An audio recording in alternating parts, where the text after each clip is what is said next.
నమస్తే, నేను మీ జర్నలిస్ట్ లక్ష్మీనాగ్ నరహరిశెట్టి. మనందరికీ తెలుసు, డ్రగ్స్ ఈ రోజున యువతని వాళ్ళ జీవితాలని చిదిమేసేయడానికి ఇదొక్కటి చాలు. డ్రగ్స్ కానీ, గాంజా కానీ, మత్తు పదార్థాలు కానీ మనిషి తన జీవితాన్ని, జీవన గమ్యాన్ని అగమ్య గోచరానికి పంపించేయడానికి ఇది కారణభూతం అయితే అవుతుంది. మరి ఇలాంటి డ్రగ్స్ని నిర్మూలించాలంటే ఏం చేయాలి? అసలు డ్రగ్స్ ఏంటి, వాటి యొక్క పరిస్థితి ఏంటి, ఇలాంటి ఉత్ప్రేరకాలను వాడితే మనిషి ఏం కోల్పోతాడు అనేది తన తల్లిదండ్రులు ప్రధానంగా పిల్లలకు చెప్పాలి. ఆ తర్వాత గురువులు, ఉపాధ్యాయులు చెప్పాలి. ఆ తర్వాత మరి మనం ఎవరైతే మనల్ని ఇన్స్పైర్ చేస్తారో వాళ్ళందరూ కూడా చెప్పాల్సిన అవసరం ఉంటుంది. మనందరికీ తెలుసు, రాజకీయ నేత అంటే ఏంటి అంటే తండ్రి స్థానంలో ఉండి రాజకీయాలు చేయాల్సిన వ్యక్తులు. వాళ్ళు ఏం చేయాలి, ప్రజలు ఎలా ఉండాలి, మరి ఏం చేయాలి, వాళ్ళు ఎలా నేర్చుకోవాలి, ఇవన్నీ చెప్పే స్టేజ్లో ఉండాలి. అలాగే మన జీవితాలను ప్రభావితం చేసే సెలబ్రిటీలు, వీళ్ళందరూ మనకి చెప్పి మనల్ని ఒక సన్మార్గం వైపు నడిపించాల్సిన బాధ్యత వాళ్ళకు ఉంటుంది. కానీ కంచె చేనై మేసినట్టుగా వాళ్ళే పిచ్చి పిచ్చిగా ప్రవర్తిస్తుంటే మరి ఎవరికి చెప్పుకోవాలి? ఎస్, నిజంగానే ఈరోజు సభ్య సమాజం తలదించుకునే విధంగా మరి కొంతమంది రాజకీయ నాయకులు తాము చేసిన కొన్ని పనులు ఈ రోజున చాలా తీవ్రంగా సంచలనమైనగా నిలిచాయి. ఈరోజు ఏంటంటే, మొయినాబాద్లో జరిగిన ఓ ఫామ్ హౌస్ పార్టీలో కొంతమంది రాజకీయ నాయకులు కూడా పాల్గొన్నారు. కొంతమంది సాఫ్ట్వేర్ ఉద్యోగులు అందులో ఉన్నారు. మరి ఇది ఎప్పటి నుంచో కూడా ఈ దందా జరుగుతుందని విశ్వ సమాచారం బయటకు వచ్చిన తర్వాత ప్రజలు ముక్కు మీద వేలేసుకున్న పరిస్థితి మనమైతే గమనించవచ్చు. ఒకసారి చూద్దాం అసలు ఏం జరిగిందో. ఒకసారి చూద్దాం. ఈ మొయినాబాద్లో జరిగిన ఏవైతే ఉన్నాయో ఈ డ్రగ్స్ దందాకు సంబంధించి చాలా దారుణంగా ఇక్కడ ఒక పరిస్థితి అయితే జరిగింది. దీనిలో ఏపీకి సంబంధించిన ఎంపీ కావచ్చు, లేదంటే మరి బీఆర్ఎస్ నేత కావచ్చు, వీళ్ళందరూ కలిసి ఒక డ్రగ్స్ పార్టీ అయితే చేసుకున్నట్టుగా మరి సమాచారం అందుతుందని ప్రచురించడం అయితే జరిగింది. మొయినాబాద్ డ్రగ్స్ కేసులో అరెస్ట్ అయిన మాజీ ఎమ్మెల్యే పైలట్ రోహిత్ రెడ్డి వ్యవహారాలన్నీ బీఆర్ఎస్ అధిష్టానం తీవ్రంగా పరిగణించింది. వారం రోజుల్లో లిఖితపూర్వక వివరణ ఇవ్వాలని పేర్కొంది. వివరణ సంతృప్తికరంగా లేకపోతే క్రమశిక్షణ చర్యలు తీసుకుంటామని తెలిపింది. ఈ వ్యవహారం పార్టీ ప్రతిష్ట, విశ్వసనీయతకు భంగం కలిగించే అవకాశం ఉందని బీఆర్ఎస్ పేర్కొంది. అంతే కదా, ఇప్పుడు ఒక రాజకీయ పార్టీ, ఆ రాజకీయ పార్టీని ప్రజలందరూ కూడా ఓన్ చేసుకుంటారు.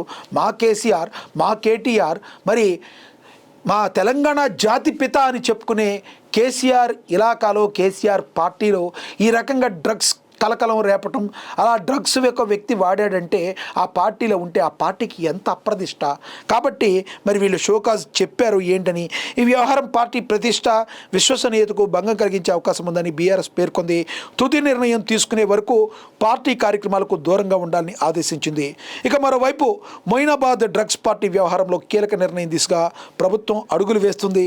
డ్రగ్స్ పార్టీ మూలాలపై విచారించేందుకు సిట్ అయితే ఏర్పాటు చేయటం అయితే జరిగింది. ఇక పైలట్ రోహిత్ రెడ్డికి బీఆర్ఎస్ షాక్ అయితే ఇచ్చింది. పైలట్ రోహిత్ రెడ్డికి అయితే బీఆర్ఎస్ షాక్ ఇచ్చింది. రోహిత్ రెడ్డి షోకాజు నోటీసులు మరి జారీ చేయడం జరిగింది. మనం ఇప్పుడు చెప్పుకున్నాం కదా, అదేవిధంగా. సో పైలట్ రోహిత్ రెడ్డి విషయం అలా ఉంటే, దీనిలో పుట్టా మహేష్ ఎవరైతే ఉన్నారో మరి టీడీపీ ఎంపీ, ఏలూరు ఎంపీగా అతను ఉండి ఈరోజు తాను కూడా దొరికిపోయాడు. మరి వాళ్ళెవరో చెప్తున్నట్టు దానిలో ఇంకొకటి కూడా తెలుస్తుంది. ఏమయ్యా, నువ్వు డ్రగ్స్ తీసుకున్నావా లేదా, నీ యూరిన్ తీసుకురామని అడిగితే వాటర్ పోసుకొచ్చాడు ఆయన బాటిల్లో అని చెప్పి, తద్వారా మరొకసారి ఆయన్ని మరి చేస్తే ఆయన తీసుకున్న శాంపిల్స్లో ఆయన కూడా డ్రగ్స్ వాడినట్టుగా తెలుస్తుంది అని చెప్పి మరి తెలుస్తుంది. పుట్ట మహేషే కాదు, మరి వీళ్ళే కాదు, ఎంతోమంది సాఫ్ట్వేర్ కంపెనీ వాళ్ళు, మరి ఎంతోమంది అత్యున్నత హోదాల్లో ఉండాల్సిన వాళ్ళు ఈ పార్టీకి అటెండ్ అయ్యారు. అయితే పోలీసులు ఇంకో కోణంలో కూడా దీన్ని దర్యాప్తు చేస్తున్నారు. అసలు ఈ పార్టీనే జరిగిందా, లేదంటే ఇలాంటి పార్టీలు మరెన్నో జరిగాయా, దానిలో ఇంకెవరన్నా పాలు పంచుకున్నారా అనే కోణంలో కూడా ఆలోచిస్తున్నారు. ఇక్కడ మరొకటి కూడా మనం గమనించవచ్చు. ఎవరైతే ఈ పార్టీ జరిగిన సందర్భంలో ఏవనగా ఉన్నాడు శర్మ అనే అతను రివాల్వర్తో పోలీసుల మీదకి కాల్పులు జరిపాడు. కతే అదృష్టవశాత్తు ఏ పోలీసులకి అయితే తగలలేదు. అది తగిలితే మొత్తం వేరుగా ఉండేది. ఇప్పటికీ కూడా పోలీసుల మీద కాల్పులు జరపడం అంటే అది మామూలు విషయం కాదు. ఇది చాలా పెద్ద సీరియస్ క్రైమ్ అవుతుంది. కాబట్టి వీళ్ళ రాజకీయ భవిష్యత్తుకి ఎండ్ కార్డు పడిపోయినట్టే, డౌటే లేదు. ఇప్పుడు అదేవిధంగా మనం చూడొచ్చు, జనసేన ఎమ్మెల్యే అరవస్సర్ ఎదురున్నాడు. అతను డైరెక్ట్గా వెళ్ళిపోయి ఎవరో ఒక మహిళతో మాట్లాడిన మాటలు, ఏకంగా అసెంబ్లీ ఆవరణలో కూర్చుని కూడా వీడియో కాల్ మాట్లాడిన మాట, ఇదంతా చూస్తే ఏమని కనిపిస్తుంది? జనాలందరూ చేదరించుకుంటారు. కోర్స్ జనసేన పార్టీ ఇలాంటి వాటిలో చాలా స్ట్రిక్ట్గా ఉంటుంది కాబట్టి ఆరోపణలు ఎదుర్కొన్న వెంటనే పార్టీ కార్యకలాపాలందరికీ దూరంగా ఉంచమన్నారు. నిజ నిరూపణ జరిగే వరకు కూడా మీరు పార్టీకి మీకు సంబంధం లేదు, దూరంగా ఉండాలని చెప్పారు. కాబట్టి ఏ రాజకీయ పార్టీ అయినా ఇలాంటి స్టాండ్ తీసుకోవాలి. సరిగ్గా ఇదే బీఆర్ఎస్ పార్టీ కూడా తీసుకుంది. పైలట్ రోహిత్ రెడ్డిని పార్టీ కార్యక్రమాలకి దూరంగా ఉండాలి అని చెప్పింది. అదేవిధంగా చూసుకుంటే మరి దొరికితే దొంగ లేకపోతే దొర అన్న చందంగా ఈరోజు రాజకీయ నాయకులు ఉంటున్నారు. ఎంతోమంది బడాబాబుల యొక్క పిల్లలు ఈ రోజున అనేక డేంజరస్ థింగ్స్కి కారణమవుతున్నారు. కాదంటారా? మీరు చెప్పండి, కాదంటారా? మీ ఇంట్లో ఒక మధ్యతరగతి వ్యక్తి ఏదైనా ఒక క్రైమ్ చేయాలంటే ఎంత ఆలోచిస్తాడు?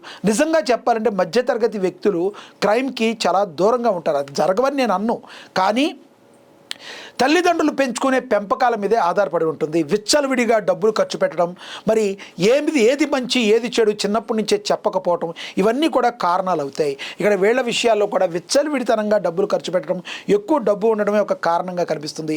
ఈ పార్టీ కల్చర్సు మరి ఇలాంటివన్నీ కూడా వాటికి దూరంగా ఉంచాలి. చిన్నపిల్లలు అప్పటి నుంచి కూడా మంచి చెడుల మధ్య తారతమ్యాన్ని, భేదాన్ని తెలియచేయాలి. అలా తెలియచేసినప్పుడే మరి ఇలాంటి మత్తు పదార్థాలకి దూరంగా ఉండటం అయితే జరుగుతుంది. ప్రధానంగా ఈ మైనాబాదీ ఇష్యూలో మాత్రం మరి ప్రభుత్వాలు మాత్రం వదిలేటట్టు లేవు. చట్టం పని అయితే తన పని అయితే తాను చేసుకుపోతుంది. ఈ విషయంలో చెప్పండి, మరి పైలట్ రోహిత్ రెడ్డి కావచ్చు, మరి పుట్ట మహేష్ కావచ్చు, వీళ్ళు ఎవరైతే ఉన్నారో ఏం చేశారో, వీళ్ళు చేసిన పనిని మీరు ఏ రకంగా చూస్తారు? అసలు ఎటువంటి ప్రకారం వీళ్ళు శిక్షించాలని మీరు అనుకుంటున్నారో కామెంట్ బాక్స్ రూపంలో కామెంట్ అయితే చేయండి.